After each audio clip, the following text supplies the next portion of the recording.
Tout à l'heure, Blaireau a parlé d'intellectuels organiques. Ils sont pires que les intellectuels alimentaires. Et là, s'il vous plaît, je vais taper dur sur mes collègues à l'université. Il m'arrive parfois de rêver d'être président de la République, c'est pas interdit. Vraiment, tout ce monde-là, je les parte à l'université. On met les crédits de recherche, qu'ils fassent la recherche. Parce qu'ils sont très nocifs. Des gens, des référentiels intellectuels de la société, je dis bien, mais parfait, ici, quand je parle l'eau dans la bouche. Parce que le moment venu, on a la reddition des comptes, que les gens ne pensent pas que ça va s'arrêter là. Je l'ai toujours dit sur les plateaux de télévision. Le moment venu, les gens vont rendre des comptes. On est momentanément fort. Parce que ceux qui sont momentanément faibles, avec la théorie de la circulation des élites, vont émerger et vont demander des comptes. Le professeur Jean Calvin Abayonou, le premier sujet qui nous intéresse ce matin, nous amène à faire un bilan ou alors à poser un regard sur l'entourage du président de la République concernant ses 42 ans de pouvoir du chef de l'État. Je disais en ouverture que deux thèses s'affrontent entre ceux qui pensent que l'entourage du chef de l'État ne l'a pas suffisamment aidé au niveau de l'atteinte des résultats et d'autres qui pensent malheureusement, entre guillemets, que c'est le président de la République, son Excellence Paul Biya, qui est véritablement le seul responsable. Moi, je vous pose la question de savoir si l'entourage du chef de l'État, Paul Biya, l'a suffisamment aidé au niveau de l'atteinte des résultats. Merci pour ce temps de parole qui m'est imparti parfait ici. Vous savez, ce que j'apprécie en vous, c'est que vous donnez toujours la latitude aux intervenants d'aller jusqu'au bout de la pensée sans les interrompre. Et vous ne faites pas de censure. C'est pour ça que je vous prierai de me laisser parler. C'est à ce que vous me donnez. C'est à ce que vous me donnez plus la parole. Parce que ce ne sera pas soutenant j'ai conscience de ce que, comme le disait Paul Valéry, un philosophe français, la politique est là d'empêcher les gens de s'occuper de ce qui les regarde. C'est justement la raison pour laquelle, lorsqu'on détourne les gens de l'essentiel, il y a plein de dérives. Et c'est l'occasion pour moi de dire à M. Tuile que je suis d'avis avec lui tout au long de cette émission, parce que j'ai façonné un concept qui est celui de la République abîmée. On va en venir. Et vraiment, ma réponse sera d'une irréprochable clarté. Permettez-moi, parce que Prosper vous l'a dit, nous sommes des résistants palestiniens. Nous combattons depuis longtemps. Et nous sommes déterminés à rétablir la vérité historique jusqu'à la mort. Parce que comme je le dis souvent aux uns aux autres, j'ai réalisé qu'avec ma posture, les Camerounais ont soif de vérité. Vous ne vous imaginez pas le nombre de Camerounais qui viennent vers moi, qui m'écrivent, qui me disent, professeur, on vous encourage dans cette voie. C'est la raison pour laquelle j'irai jusqu'au bout. Donnez-moi le temps de parole. Allez-y, professeur. Alors, j'y vais. Très bien. Moi, je distingue l'accessoire du principal. Certes, les collaborateurs du président de la République ont des missions bien déterminées. Ils doivent appuyer l'action du président de la République. Qui, conformément à l'article, à la Constitution, à l'article, ont défini la politique de la nation. Et les autres exécutent. Ces collaborateurs ne sont pas exempts de toute responsabilité. Je vous prends 3 exemples. Comme la charité bien ordonnée commence par soi-même, notre secteur de l'enseignement supérieur, 20 ans d'incurie du ministre de l'enseignement supérieur. Les universités qui se meurent, je l'ai toujours dit, je vais pas revenir là-dessus. Son bilan est négatif. Est-ce que je me fais comprendre? La preuve en est même que ceux qui sont des référentiels intellectuels de la société, qui devraient décrire le phénomène, ont peur de parler. Mais moi, je le dis. Je n'ai jamais vu un président de la République laisser une ressource humaine, un organe, un pouvoir pendant 20 ans, sans résultat probant, qu'on maintient, et qui pousse même l'outrecuidance, en disant que Paul Biya et Moïse, vraiment mon frère Elimbi Lobe en face, qui connaît mieux la Bible que moi, il faudrait peut-être que les gens fassent très attention. Peut-être que le professeur... Voilà, alors oui, ça j'en viens. S'il vous plaît. Les arguments. Je vous dis, faisons le bilan de l'université. Il est négatif. C'est vainement que je recherche dans le service public universitaire ce qui marche. Alors, tout ce qui intéresse Femme Ndongo, c'est nous parler de Moïse. Je vais le renvoyer aux Saintes Écritures. Exode 3. Versets 7 à 9. L'appel adressé à Moïse par Dieu, qui lui demandait d'aller sauver le peuple israélien de la servitude égyptienne.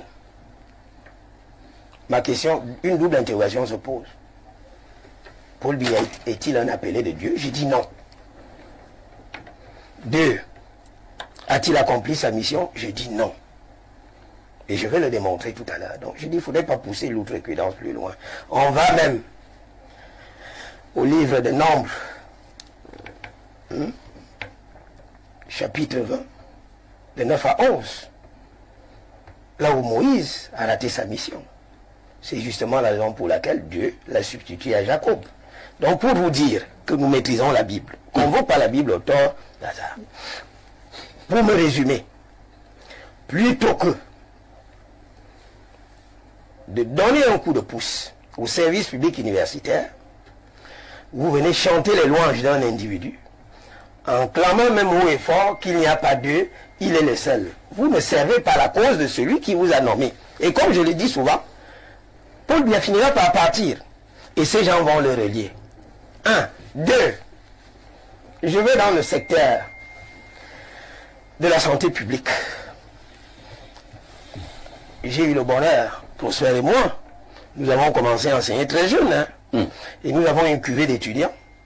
Il y a un qui est ministre, le ministre de la Santé, dont j'ai personnellement assuré la direction du mémoire de maîtrise. Alors, quand le ministre de la Santé, dans une sortie télévisée, dit que nos plateaux techniques n'ont rien à envier à l'hôpital américain de Ney, à ce qui se passe aux États-Unis, je me dis, vraiment, est-ce que nous vivons dans le même Cameroun? Et je comprends pourquoi un jeune de son âge demande encore à ce que Paul Biya se représente, comme ce que j'ai lu dans la Léquier dernièrement, appelle à candidature à Paul Biya en 2025, et au-delà, aller à la place des fêtes de Kola. Vous allez voir cette banderole.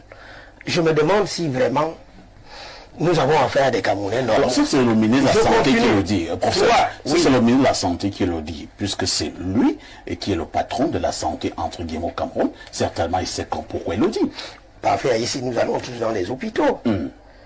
Moi je vais vous dire, il y a des gens qui meurent aux hôpitaux faute de plateau technique adéquat. De quoi est-ce qu'ils parlent? 3. Est-ce que le ministre ment? Je continue. Je dis bien, mais parfait, ici quand je parle l'eau dans la bouche. Je dis que ces ministres ont une énorme responsabilité historique. Parce que le moment venu, on a la reddition des comptes, que les gens ne pensent pas que ça va s'arrêter là. Je l'ai toujours dit sur les plateaux de télévision. Le moment venu, les gens vont rendre des comptes. On est momentanément fort. Parce que ceux qui sont momentanément faibles, avec la théorie de la circulation des élites, vont émerger et vont demander des comptes. Je prends un troisième exemple. Avant de crever directement l'abcès. Je suis un agriculteur de cacao, puisque je suis du sud. J'ai des hectares et des hectares, des dizaines.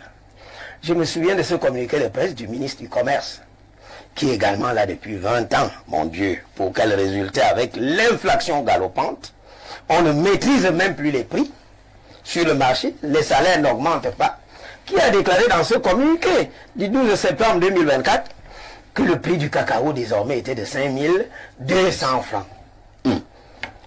Ce n'est pas ce qui se passe sur le terrain. Donc, comme pour vous dire que ces collaborateurs ont une énorme responsabilité. Mais pour moi, c'est l'accessoire, comme je dirais au passage, dans le discours de l'hymne ancienne. Le président de l'Assemblée nationale, il est là depuis quand même, depuis 1972. Tout ce qui l'intéresse dans ses discours et autres et tout, oui. Paul Biya, l'homme providentiel que Dieu nous a donné. Ce n'est pas ce qu'on demande, ce n'est pas ce que le chef de l'État demande à ses collaborateurs. Je me pose bien la question de savoir si on a conscience de la souffrance des Camerounais. Les gens ont des difficultés à se soigner. On a parlé des néos tout à l'heure. Moi-même à soi, je fais cours sans énergie électrique. Imaginez sans micro ce que ça pourrait. Vous êtes obligé de crier. Je suis obligé de crier. Regardez au niveau de la poste centrale. Vous avez des nids de poules de près de 50 cm, même en pleine capitale. Mais c'est extrêmement dangereux. J'en viens. Maintenant, pour moi, je vais vous dire, ma réponse sera d'une irréprochable clarté. Et je vais droit au but. Allons-y. Le principal, moi je suis juriste, et je suis accroché à l'idée de l'objectivation de la responsabilité. Le principal responsable du drame camerounais, c'est le président de la République. C'est lui le problème du problème camerounais. Pourquoi est-ce que je le dis? Mettons en cohérence le discours politique qu'il s'est délibérément fixé et ce que dit la Constitution.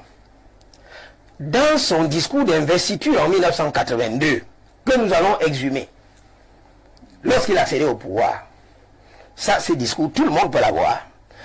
Dans une première partie, il a passé tout son temps à magnifier Le président Ahidjo. le président Ahidjo et tout ce qu'il a laissé. Il faudrait que les qu'on prenne les Camerounais à tête. Vous avez encore quand même des gens qui sont intelligents dans ce pays.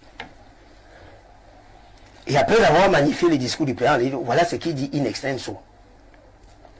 Voilà ce qu'il dit in extenso. Je cite. J'entends alors m'acquitter de ce devoir sacré que m'impose la Constitution, à savoir veiller à son respect. Mon illustre prédécesseur n'a jamais failli à ce devoir. Je n'y faillirai Point. Nous sommes des historiens du droit. C'est Paul lui-même qui le dit. Personne ne l'avait arrêté. Et je suppose qu'à l'époque, c'est lui-même qui avait écrit ce point. Mon frère Elimbi Lobé, ou mon petit frère Bérou, allez-y un peu. L'article 5 de la Constitution. L'article 5 de la Constitution décline déjà le travail auquel est astreint le président de la République, à l'alinéa premier. Paul lui a dit qu'il ne faillira jamais. Je vais vous démontrer qu'il a failli. Laissez un peu de côté ses collaborateurs. Hein? On est d'accord que la troupe est à l'image du chef. Tout à fait. La troupe est à l'image du chef. Voilà ce que dit l'article 5, alinéa 1er de la Constitution. Le président de la République est le chef de l'État. Vous savez ce que c'est un chef dans nos sociétés? Dites-nous. C'est celui qui est présent, que l'on voit, qui est au contact des populations et qui résout les problèmes. Question, où est Paul Biya? Moi, je ne le vois pas. Le président est au Cameroun. S'il vous plaît, parfait, ici. Moi, je vous parle de moi. Je sais qu'il est au Cameroun. Mais moi, je ne le vois pas. Il travaille. Je ne le vois pas. Vous êtes là quand il travaille? Vous le voyez? Ça se ressent. Vous voyez un peu partout, s'il vous plaît. Ça, c'est ce qu'on appelle, les anglo-saxons appellent les outputs. C'est-à-dire le résultat final. Savez-vous ce qui se passe avant? Le président de la République, je ne le vois pas. Il n'est pas au contact des populations. La souffrance est au quotidien. On ne le voit pas au four et au moulin. Mais le chef, il est où? Un chef n'est pas évanescent. Un chef est là présent. Nous voyons comment il résout les problèmes. Allons-y à la linéa 2. Il veille au respect de la Constitution. Je vais vous démontrer par deux moyens que le président de la République est le premier fossoyeur de la Constitution. Déjà de un, il s'attribue le travail du Parlement. De deux, il n'a aucun respect pour la décision de justice suprême. Vous avez quelques... Je vais en venir. Un, il fait le travail du Parlement. Oui. Voilà ce que dit l'article 26 de la Constitution. C'est le Parlement qui est chargé de dicter la loi. Est-ce que je me fais comprendre? C'est le Parlement qui est chargé de dicter la loi. Mais vous savez ce qui se passe? Je vais vous dire, en jetant un pavé dans la mare. Au Cameroun, nous n'avons pas de loi. Prenez nos textes. Après l'achèvement du travail parlementaire, ces textes sont signés par le président de la République. Mais la signature permet d'identifier l'auteur de l'acte. En signant ce qu'on appelle la loi, mais soyons sérieux. Ça veut dire que même le code de procédure par le code pénal qui sert à mettre les gens en prison, c'est sur la base des textes juridiquement inexistants. Vous savez, dans les pays normaux, ce qui se passe. L'article 27 de notre Constitution a fixé le mécanisme. Les matières autres que celles qui relèvent du domaine de la loi ressortissent au pouvoir réglementaire. Mais il y a un décret de promulgation de loi. Promulguer la loi par voie de décret et non signé.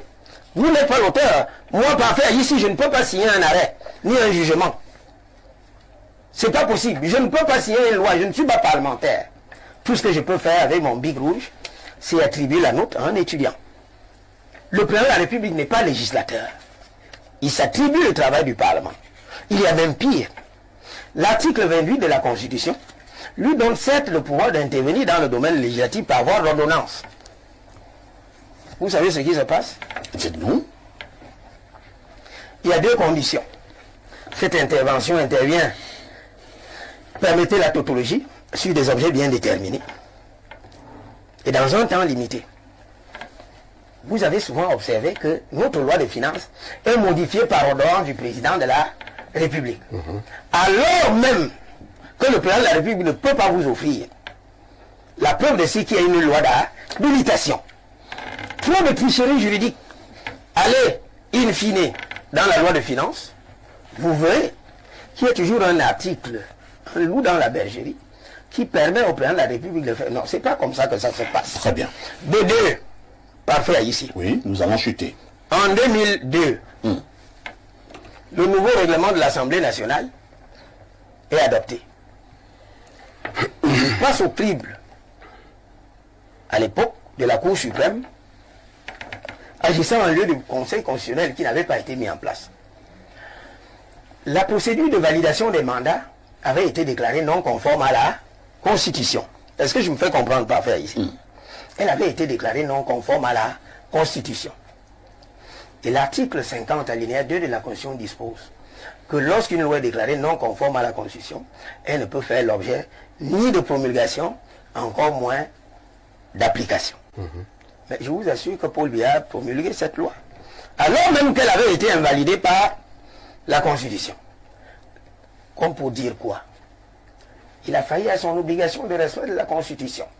Voilà là où je le prends. Et je prends un dernier exemple, vraiment assez symptomatique de ce pays, sauf à me dire que la Constitution est un chiffon de papier. La Constitution est le droit mère qui lie l'action du président de la République. Il fait le travail du Parlement. Il ne respecte pas les décisions de justice. Et vous allez me dire qu'il n'est pas responsable? Allons-y à l'article 5 de la Constitution, pour chuter, parce qu'il y a beaucoup à dire. Voilà ce que dit le Constitution. Le président de la République est élu de la nation tout entière. Ça veut dire que même ceux qui ne lui ont pas octroyé ses suffrages, quand il est élu notre président, on le lui accorde. Mais le Constitution dit, il incarne l'unité nationale. Parfait ici. Dites-moi, le Cameroun est-il un pays uni dans ses composantes sociologiques? Mais le tribalisme a repris des plus belles. Le tribalisme a repris des plus belles. Même entre les micro-communautés, chez nous au sud, que on voudrait faire croire comme qu'il s'agit d'une terre de sainteté politique. C'est-à-dire qu'il y aurait une correspondance absolue entre le sudiste et le RDPC, pourvu quand vous teniez un discours discordant, vous êtes un pestiféré. Moi, je l'ai dit, je ne suis pas du RDPC, et je n'entends jamais y être. Je préfère conserver ma posture de libre penseur. Très bien. Pour ceux qui fustigent même le RDPC, oui, stigmatisé, regardez ce qui se passe au plan macro avec la guerre au Nozo, les compatriotes anglophones. La paix n'est pas synonyme d'absence de guerre. La véritable paix est ce que l'on a dans les cœurs. Comme pour dire, pour chuter, il y a beaucoup à dire. Oui. Le Cameroun est une société fragmentée et fracassée. Le tribalisme a repris des plus belles. Le vivre ensemble, c'est un slogan politique que l'on veut forcer dans les esprits alors que la réalité est haute. Et je termine en disant, je n'y faillirai point. Voilà ce que la Constitution lui demande de faire. Le résultat, c'est lequel? Il a failli. Et de ce point de vue, je conclus, le principal responsable du drame camerounais, c'est le président de la République. Je dis tout à l'heure que je ne vois pas. C'est compris. C'est votre question et je vous donne ma réponse. Qu'elle me satisfasse ou pas, c'est ma réponse. Je n'ai pas dit qu'elle doit me satisfaire. Elle vient réciter ce qu'on lui a dit de venir dire. Elle est responsable de rien. Chantal Roger, tu l'as dit tout à l'heure. Et qu'il a fait, c'est seulement une faveur que lui leaders de partis politiques viennent discuter avec des porte-parole parce qu'ils ne sont pas responsables. Ce qui vient sur le plan dit d'aller dire. Seulement.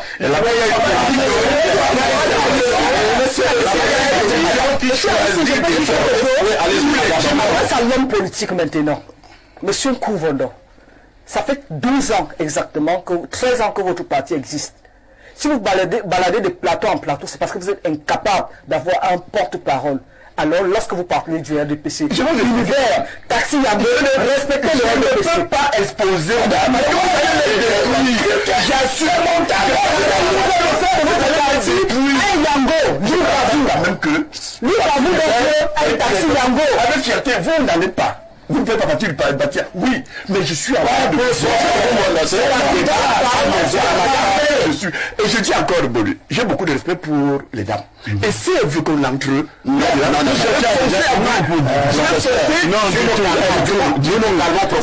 du tout.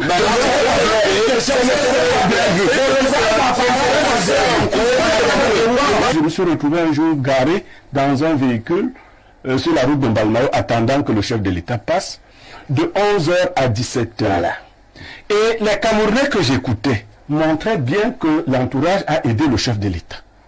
Parce que les militaires, la garde présidentielle passaient à côté de nous pour voir si nous respirions fort. Vous souffrez. Et nous étions, pour beaucoup, contents d'attendre que notre chef passe. Quand le président s'est rendu compte qu'il avait des intellectuels qui pouvaient être des intellectuels organiques et qui pouvaient déployer. Là, le professeur Abba, on a cité abondamment la Bible, sauf qu'il n'est pas pasteur, moi je l'ai été. Professeur Famdongo a bel et bien raison sur un point. Bia est Moïse, en ceci que Moïse n'est pas entré dans la terre promise. Voilà. En cela, ils ont un point commun. Lui-même, il n'entrera pas dans la terre promise. Donc, l'entourage ne se reproche pas grand-chose. Allons région par région. Niat est là depuis l'époque d'Aïdio. Maintenant que Niat a veillé, on a pris le fils de Niat. Est-ce que l'Ouest ne répond pas favorablement? Est-ce que vous imaginez le nombre de Camerounais qui fuient leur terre promise alors que nous avons notre terre promise au Cameroun pour aller se chercher ailleurs? Ces gens qui se retrouvent au Canada, la diaspora, c'est pas tellement parce qu'ils veulent partir, c'est parce qu'ils ne respirent pas. Et les principaux responsables de cette histoire-là, c'est ceux qui nous gouvernent. L'entourage du chef du président l'a-t-il aidé à faire quoi? À réaliser ses objectifs, à atteindre ses objectifs. Est-ce que nous avons défini quels sont les vrais objectifs du chef de l'État? Il y a 2 semaines, un jeune au village m'a contacté pour lui rédiger une oraison funèbre. Alors, il m'a donné des informations sur son papa qui était mort. J'ai écrit un premier texte et il m'a dit que ça ne traduisait pas réellement qui était son papa. J'ai écrit un second texte, il m'a dit que le deuxième texte traduisait qui était son papa, mais n'était pas émouvant. Je lui ai demandé ce qu'il recherchait. Il m'a dit qu'il voulait que pendant qu'il va lire le discours, que les gens s'émeuvent. Qu'il y ait des moments de rire, qu'il aime écouter parler, des moments de rire et des moments de pleurs. Je lui ai dit, même si j'écrivais des choses qui ne sont pas vraies, mais il me dit oui. L'objectif est ici de mouvoir l'assistance. Donc, Elimbi, pour savoir quelle était l'ambition du chef de l'État, vous ne la recherchez pas dans ses discours, qui sont écrits pour émouvoir. Recherchez l'ambition du chef de l'État dans ses prises de parole spontanées. Et vous découvrirez que Biya a répondu à 2 chefs d'État. Quelle est sa vision de la politique? Il a répondu au président français, le socialiste après François Hollande. Il lui a dit, ne dure pas au pouvoir qui veut. Mais qui peut. Mais qui peut. Première ambition du chef de l'État, durer au pouvoir. La pyramide. Deuxième, il a répondu récemment à Macron, je verrai le moment venu si je vais au village ou si je reste. Ça veut dire on peut vivre, on peut être président ad vitam aeternam et mourir chef d'État. Si vous prenez donc en compte la véritable ambition du chef de l'État et vous reformulez votre question, vous verrez que la réponse coulera de source. L'entourage du chef de l'État a très bien aidé le chef de l'État. Voilà. Dans son style. Et cet entourage ne se reproche de rien. Chacun à son niveau a fait ce qu'il fallait faire. Ceux qui ont tenté d'empêcher la réalisation des projets du chef de l'État ont été sauvagement écartés. Madame ne se rappelle peut-être pas de l'époque où on a bastonné un opposant dans ce pays et on a appelé cela la fessée nationale. Souveraine. En 90. Biya a fait bastonner son aîné politique. On n'est pas sûr que c'est... Non, Biya a fait Un acte d'une telle gravité. Biya, puisqu'on en a parlé et personne n'a condamné, on a fait bastonner Samuel Iboa, l'aîné politique de Paul Biya, et on a appelé cela la fessée nationale. Et beaucoup de Camerounais à l'époque ont apprécié et ont même applaudi. Beaucoup nous ont décrit des situations dans lesquelles nous nous retrouvons souvent. Moi, je me suis retrouvé un jour garé dans un véhicule sur la route de Mbalmao, attendant que le chef de l'État passe, de 11h à 17h. Voilà. Et les Camerounais que j'écoutais montraient bien que l'entourage a aidé le chef de l'État. Parce que les militaires, la garde présidentielle passaient à côté de nous pour voir si nous respirions fort. Vous souffrez. Et nous étions, pour beaucoup, contents d'attendre que notre chef passe. Quand le président s'est rendu compte qu'il avait des intellectuels qui pouvaient être des intellectuels organiques et qui pouvaient déployer. Là, le professeur Abba, on a cité abondamment la Bible, sauf qu'il n'est pas pasteur, moi je l'ai été. Professeur Famdongo a bel et bien raison sur un point. Biya est Moïse, en ceci que Moïse n'est pas entré dans la terre promise. Voilà. En cela, ils ont un point commun. Lui-même, il n'entrera pas dans la terre promise. Donc, l'entourage ne se reproche pas grand-chose. Allons région par région. Nyat est là depuis l'époque d'Aïdio. Maintenant que Nyat a vécu, on a pris le fils de Nyat. Est-ce que l'Ouest ne répond pas favorablement? Vous avez les gens comme Tuile qui sont de l'Est. Tuile vient de vous dire que l'Est donne 100% à Paul Biya et qu'il n'y a pas d'électricité. Est-ce que l'élite de l'Est n'a pas aidé Paul Biya?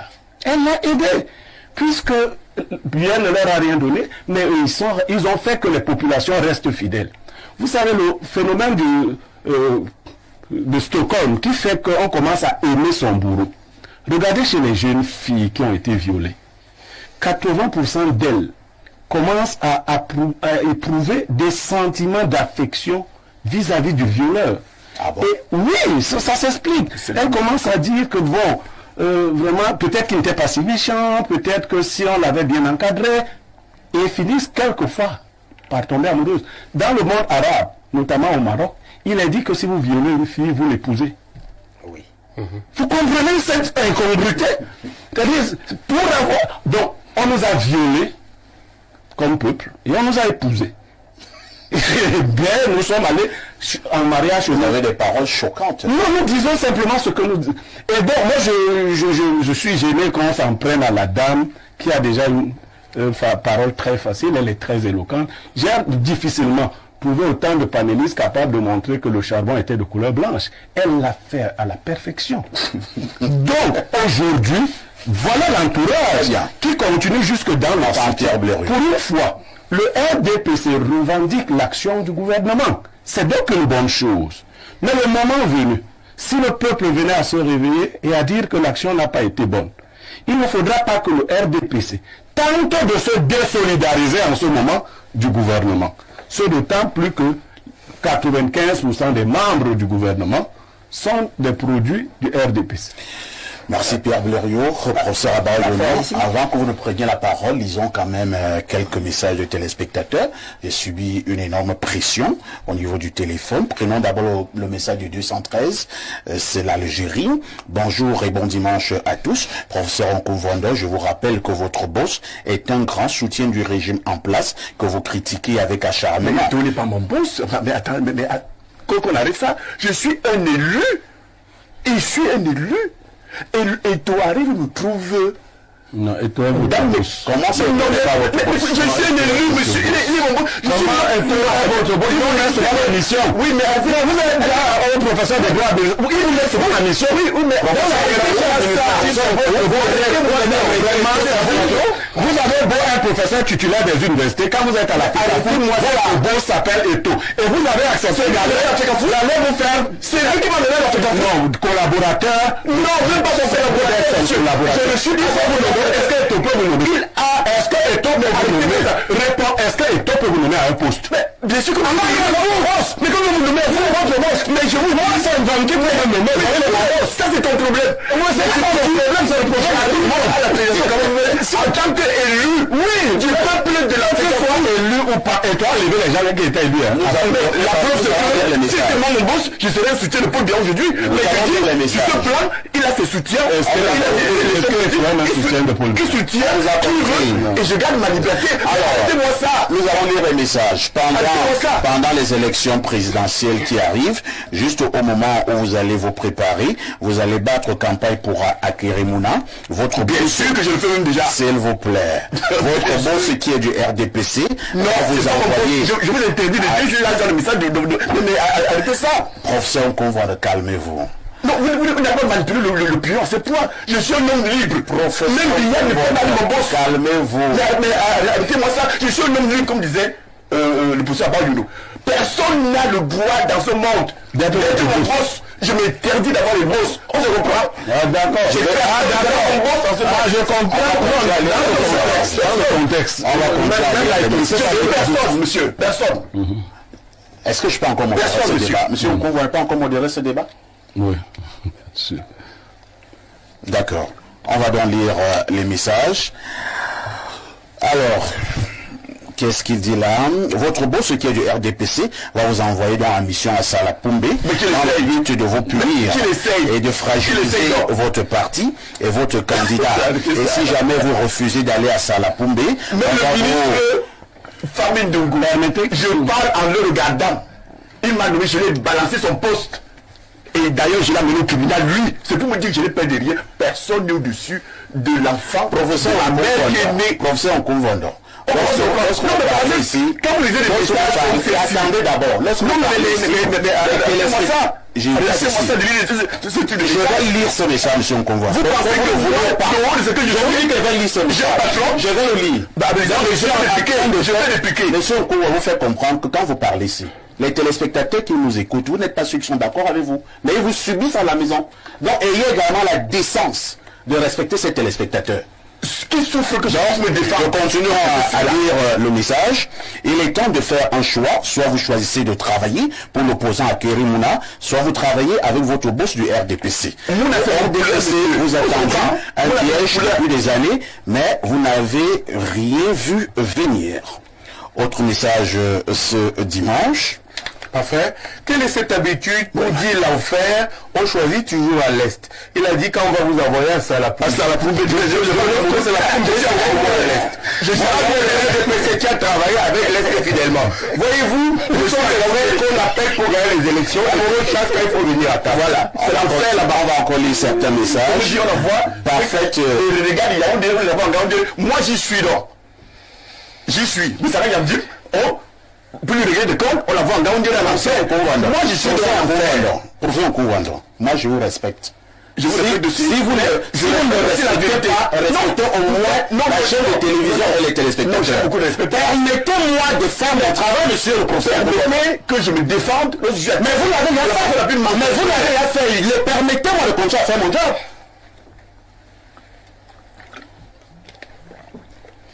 Parfaite analyse de M. Blériot Nyamek. Bonjour au panel et à toi, le plus grand modérateur moderne des plateaux de télévision du Mboa. C'est Gabidjan qui envoie cette préoccupation. Bonjour, allons au plus 33. C'est un message qui nous vient de la France. Bonjour à vous, les génies. Parfait, ici toi-même. Tu es méchant, hein? Comment tu amènes la dame ayopiste dans un panier à crabe?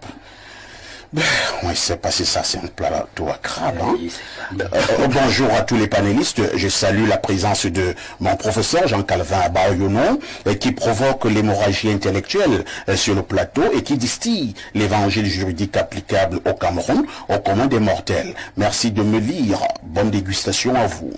Autre préoccupation ce jour, nous prenons donc ce message. Bonjour Perfecto, s'il te plaît, demande à monsieur Nkumvwando de se calmer. Quand il fait le débat, ce n'est pas fluide. Autre préoccupation ce dimanche. Bonjour le plateau, vous-même vous voyez comment les femmes souffrent avec ces hommes à vos côtés. Je ne comprends rien à cause du professeur Nkumvwando. Merci. Autre message ce matin, quand on vous dit que tout va mal, vous dites que tout va bien, un pays où les besoins basiques sont une denrée rare. Désolé, mais ça fait un peu villageois d'avoir l'électricité et dans